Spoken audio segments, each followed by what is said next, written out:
So today's talk is on emotional literacy, and I encourage you to have a journal with you, a journal and a pen.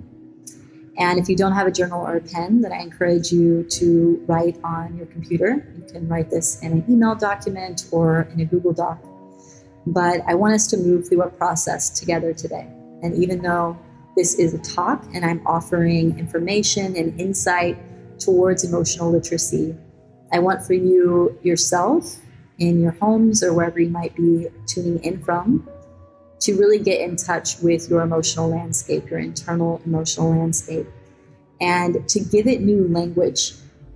When I speak to emotional literacy, for me, what comes up in my own journey is finding a new way of communicating things when they're not able to be heard in the way that I'm communicating them. How many times do we get into conversations with our loved ones, with those that we collaborate with those that we work with, and we can't seem to find a bridge or a middle ground to understand one another? We may be speaking to have needs met, but we're communicating in a way that feels judgmental. It could feel belittling. It could feel bypassing.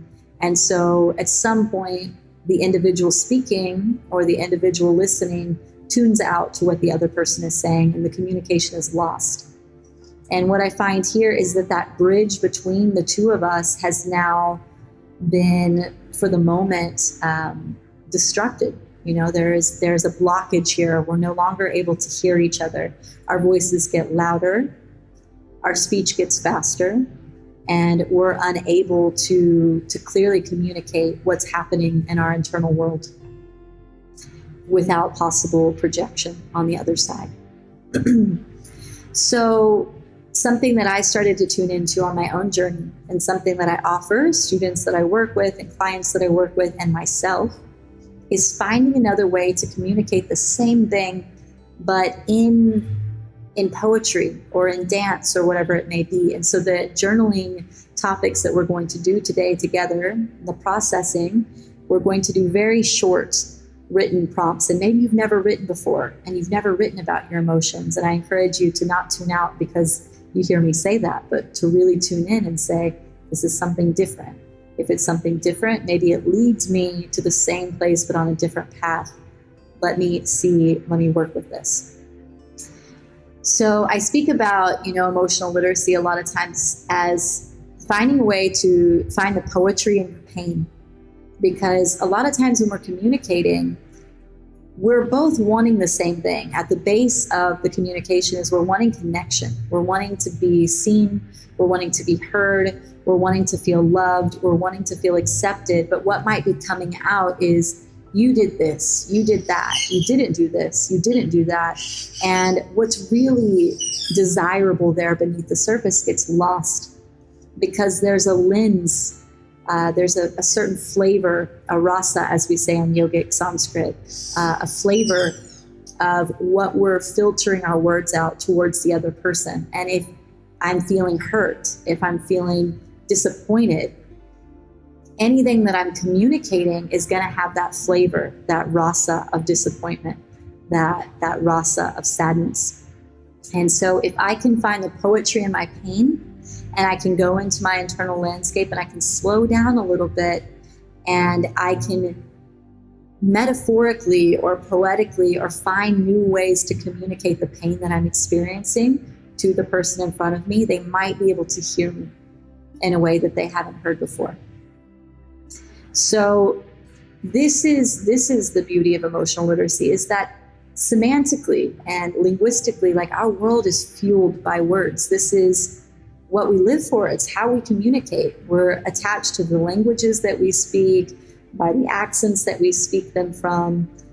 For those of us that are in nonviolent communication education or in authentic relating education, a lot of times we can be so stuck in that language that when the world doesn't meet us nonviolently or in an authentic relating way, we can feel very offended. We can feel very hurt because we've educated ourselves. We have this emotional literacy or this understanding of how to use words in a way that's nonviolent to bring about that bridge, that connection between ourselves and other. And sometimes when we're not met in that, and let's be honest, most times we're not, because the world is not averagely and typically educated in these ways of communication, a lot of times we're left disappointed and sad that we've shown up and that we've communicated in a certain way and it hasn't been reflected back to us. And so what I offer for you today is this reflection of patience and this reflection of, okay, I'm speaking in the way that I believe is the best to communicate. I'm speaking nonviolently, or I'm speaking with authenticity, and this person is not hearing me. Can I not take it personal? And can I go even deeper into my emotion and explain it with more poetry and with more art? And can I curate it in a way that that person can get to the essence, the true essence of what I really yearn for, which is connection? And so just an example here. If I'm communicating with somebody that didn't show up on time, so I want to use something that's very relatable because we've all been in this situation. Someone hasn't showed up on time, and I'm really hurt by this. I'm really hurt that this person hasn't shown up on time. And I'm going to communicate it in a way first that maybe isn't so skillful. I feel that it's skillful and I feel that it's authentic and it feels real to me, but maybe the other person can't hear it because they're going to hear judgment or projection or wrongdoing on their part. And so they can't hear the need beneath it. And then I'll communicate it in a different way. So first, when I'm communicating it with that reactivity, I would say, I'm really upset that you showed up late. You weren't here on time. I don't feel respected. I feel like you didn't value my time. You're not showing up in the time that I did. It was hard for me to show up on time, but I still did it. And so I feel that you're responsible for showing up on time too. And so I'm feeling really upset and hurt that you didn't take the time to respect the time that we chose and that you're showing up late. And this is wasting my time, and it's not creating a container for us to have the quality time together that I would have liked. So even though I'm stating things that feel very true, and again, if there are any thoughts on this or perspectives, for those of you that are here live with me, I encourage you to write in, to ask questions or ask for examples.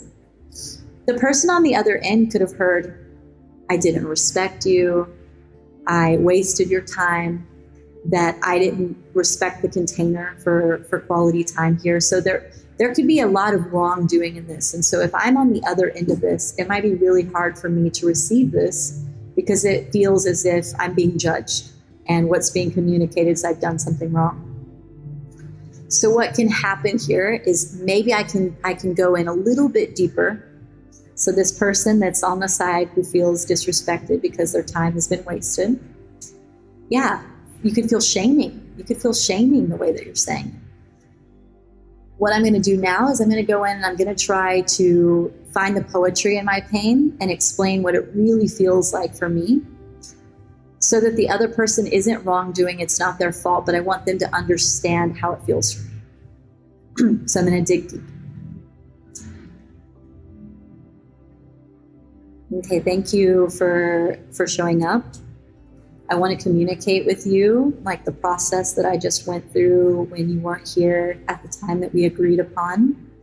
And I just want to let you know that I love you and that my biggest desire here is for a need of connection. And I want to communicate what happened for me because it felt really heavy in my body.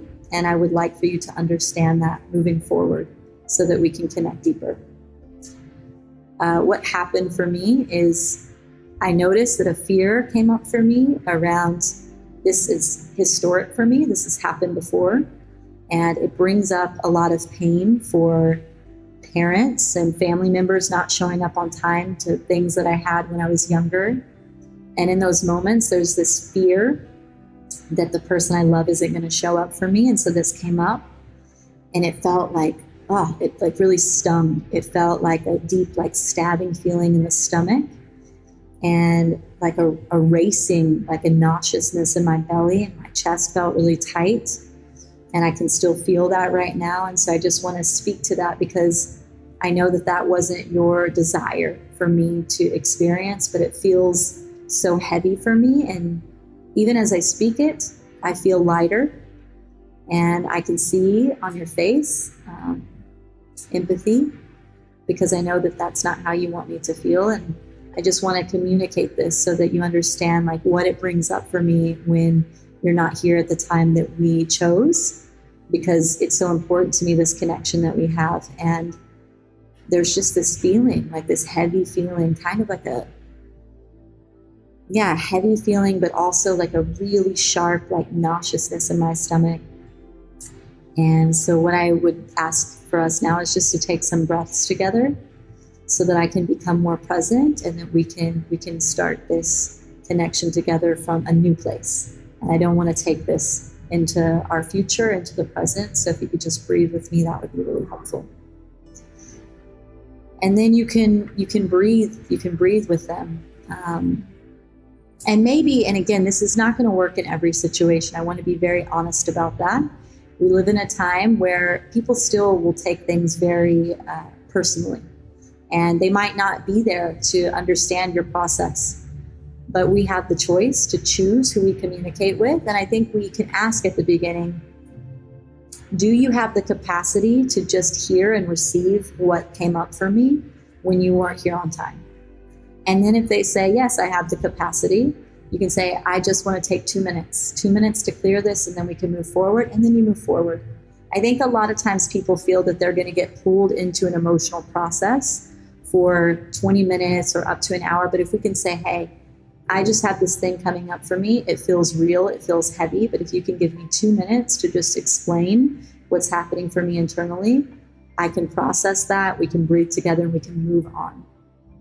And for the person that's becoming more emotionally literate as well, it means for you that you're able to let things go, that you learn that poetry of the pain, you learn how to communicate it in a healthy way, and then you release it. We don't have to continue to loop and just keep bringing it up during the lunchtime. I can't believe that you were late. Man, I'm still really upset about that. That was like, don't do that next time.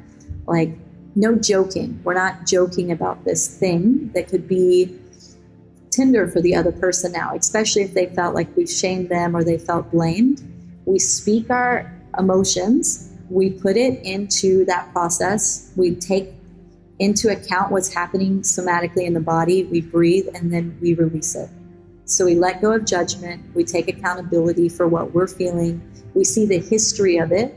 So generally, anything that's triggered is not just from that person showing up late, it's from every other person that's done it before, it's from your parents doing it before, and it's not about them. It's just being triggered in that moment. So can we see it? Can we breathe into it? Can we communicate it? And can we release it? So that being said, we're going to go into some journaling prompts. So again, have a journal, have a pen, or have a Google Doc, or have an email open on your computer, whatever is available to you, a notepad in your phone. And this is going to just be 1 minute. We're going to have a prompt and we're going to write just for 1 minute. So this is very quick. And what I want to invite for you, especially if you've never written like this before, is we're going to close the eyes down first before I give you the prompt. When I give you the prompt, don't think about it. Of course, you're going to think about it because you're in your mind, and your mind, you can't separate it from your somatic experience. But do your best to not go into, how do I curate this in words perfectly?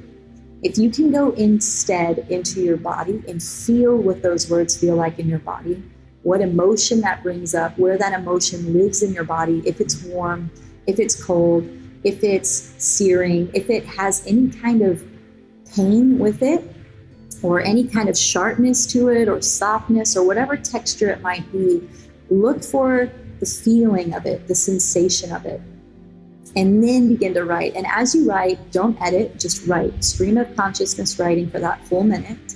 And at the end, I'll share what I wrote. And those of you that are typing it, you can type it into the comments as well. And we're just going to go through a few prompts like that to get a bit more creative on our internal landscapes and what's happening for us. So I invite you to close your eyes down.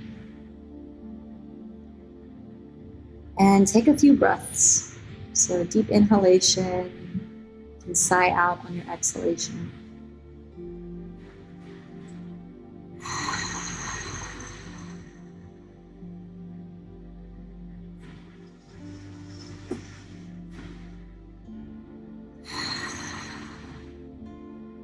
And again, do your best to feel the prompt in your body. Let go of needing to be perfect and just write from the space. We'll have 1 minute.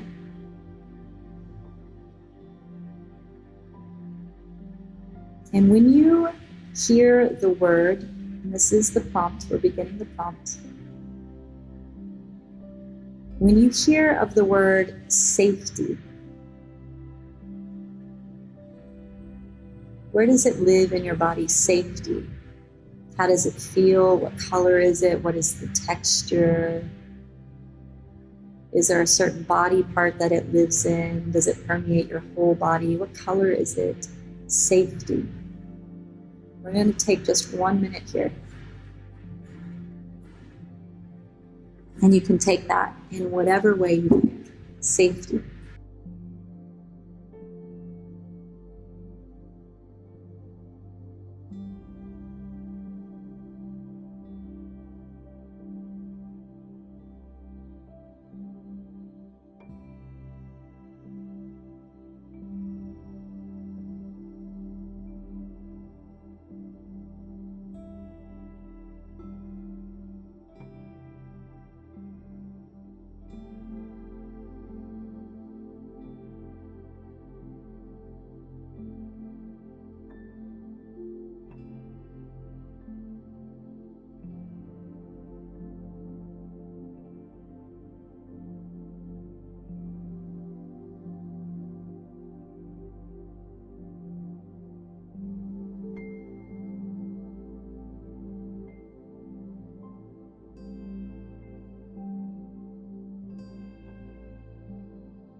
Last 10 seconds.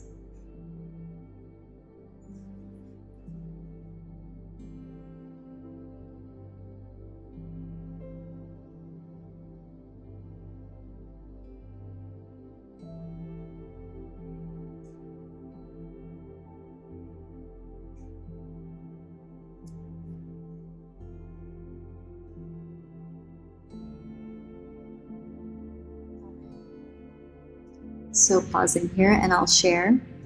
And again, this is just to give you an idea of how to get more in tune with what the things that are the most important to you feel like. When I say something that you didn't make me feel safe, instead I can learn to say, when this happened, I didn't feel safe. And the thing that is really complicated in human connection here is that safe has a definition. It's in the Webster's dictionary. There are many places that will tell you what safety means, and yet safety has an interpretation by billions of different reflections of life. Your definition of safety, the texture, the color, the experience of safety is going to be so different than the texture of safety for me. So when I say that I don't feel safe because of something that happened between us, you're immediately going to interpret my expression of safety by your definition. And if your definition says, I did everything right in this situation for this person to feel safe, of course you immediately get defensive, because to you, it might mean a lot to say that you're unsafe, and it might feel really challenging for someone to say to you that they didn't feel safe in relation to you in a certain situation. But instead, if we can get really curious and say, tell me more about safety. Tell me more about what safety looks like for you. What does it feel like? What is its color? What is its texture? Where does it live in your body?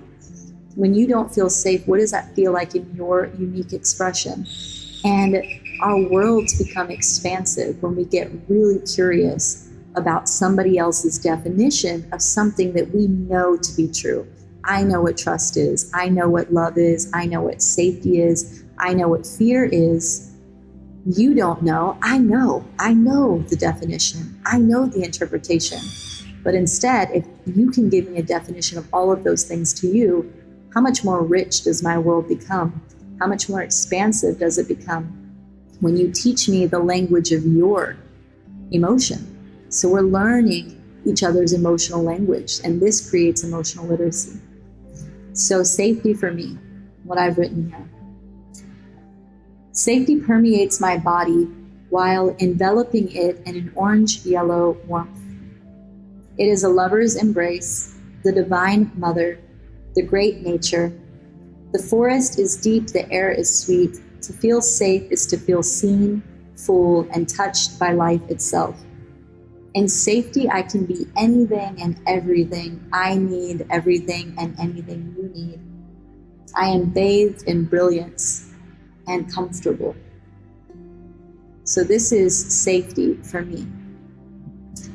Safety for you might be blue, it might be green, it might be the ocean, it might be the sky, it might be solitude, it might be isolation. For me, safety could be surrounded by all the people that I love the most. For you, it could be alone on the mountain. And so if I'm speaking of safety and you're speaking of safety, and that's our interpretations, how different is our interpretation, and how much misunderstanding can happen between us if we don't understand the poetry of one another's emotion. So this is an opportunity to gain more literacy and more expansion. How beautiful is it to step into the universe that is the person that you care about, and maybe not even a person that you inherently that you are connected to and care about, but if we can have that curiosity about every single person we meet, and especially the people that trigger us, just imagine the brilliance that we can have from that. Do these exercises with the people that trigger you, with the people that trigger you. Maybe it's your mother, maybe it's your father, maybe it's your lover. And listen to the expression that they have with these things. And I'm sure that you will be very, very surprised with, wow, your experience of this is so different than my experience. Now I'm seeing why our languages haven't mixed up. All right, so we're going to do another one. So close your eyes, take some breaths. Close your eyes, take some breaths.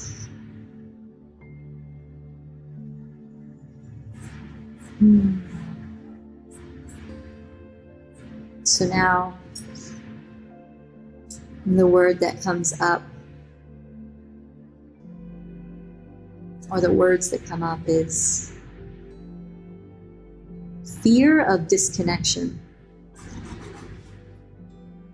This can be to multiple people, to one specific person, to a specific situation, to a place, to a job, but fear of disconnection, the first thing that comes up in your body. What does it feel like? Where does it live? The color, the texture? Fear of disconnection. You have 1 minute here. Fear of disconnection. What is the poetry of this in your body?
All right.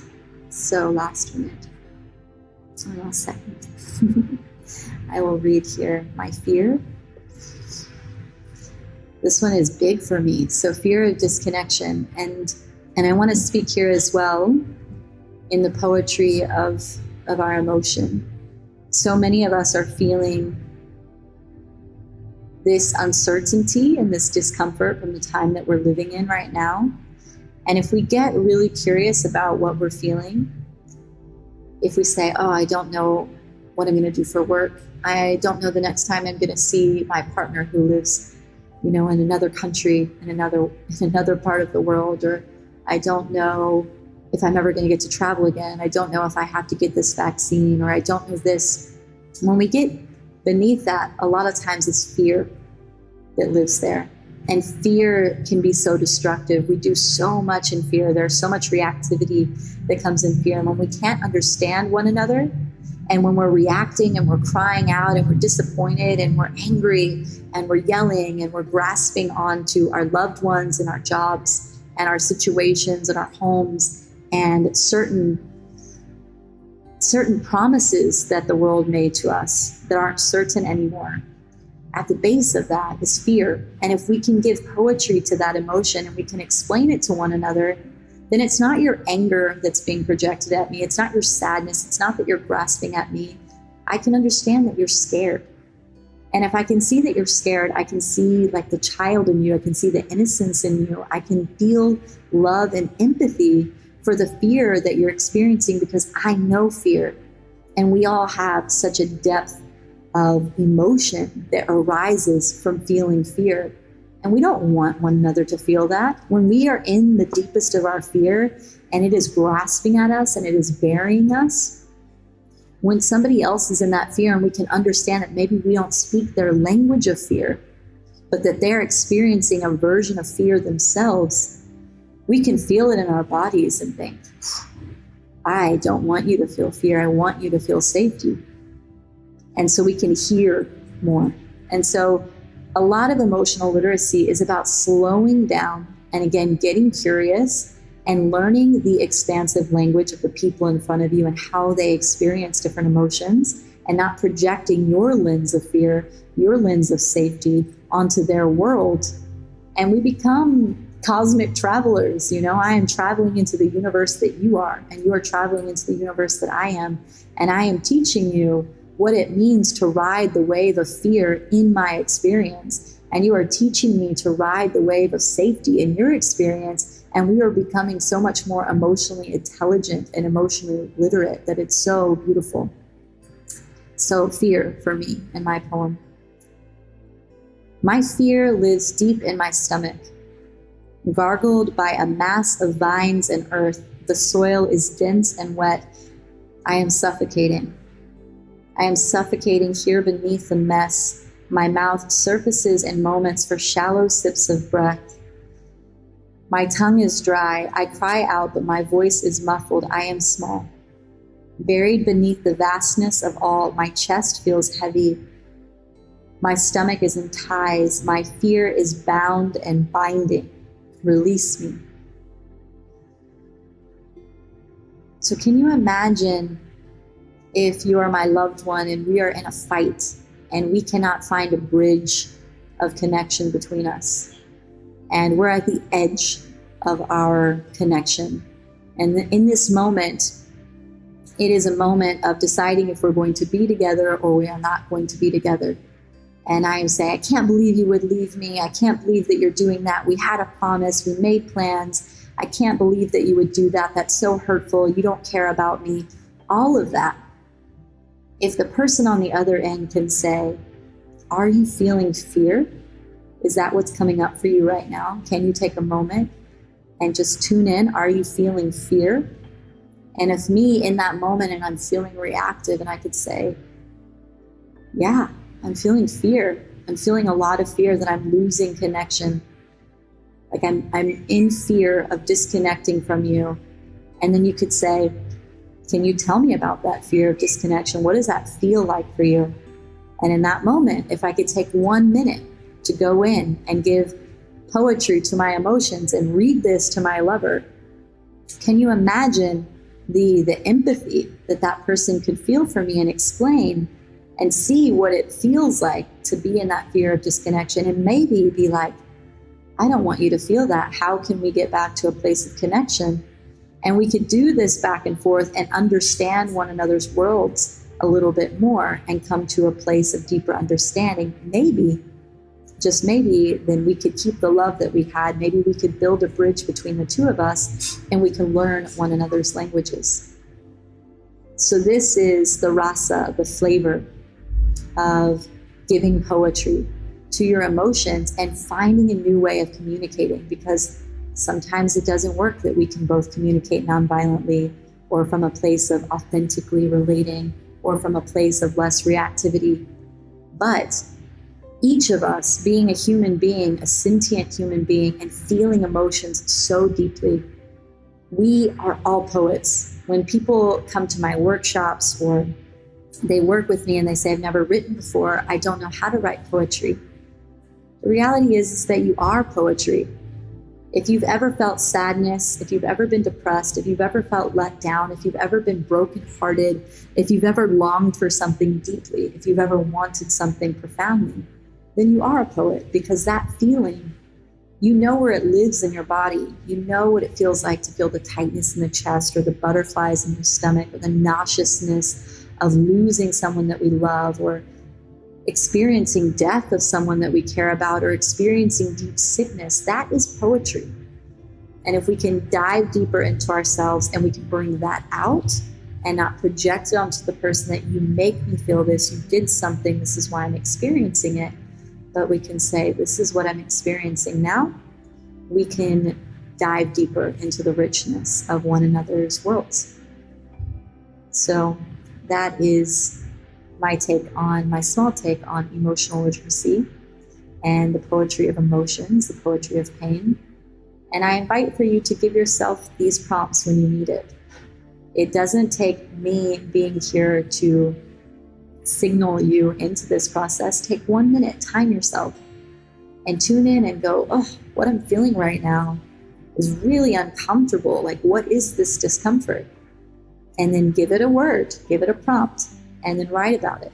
And you can do it in your ecstasy as well. You can do it in your pleasure, in those moments of awe and wonderment. You can sit and just think, wow, I feel electricity buzzing through my body. I'm in love. I feel love moving through my body. What does that feel like? And then, wow, it feels like a thunderbolt in my heart. I feel like my heart is going to explode. I feel like so much energy in my chest. My voice feels loud. I feel excitement. We can begin to give more texture, more beauty to the way that we communicate with ourselves and with others. So that is that. And I hope that you find more poetry in your emotions.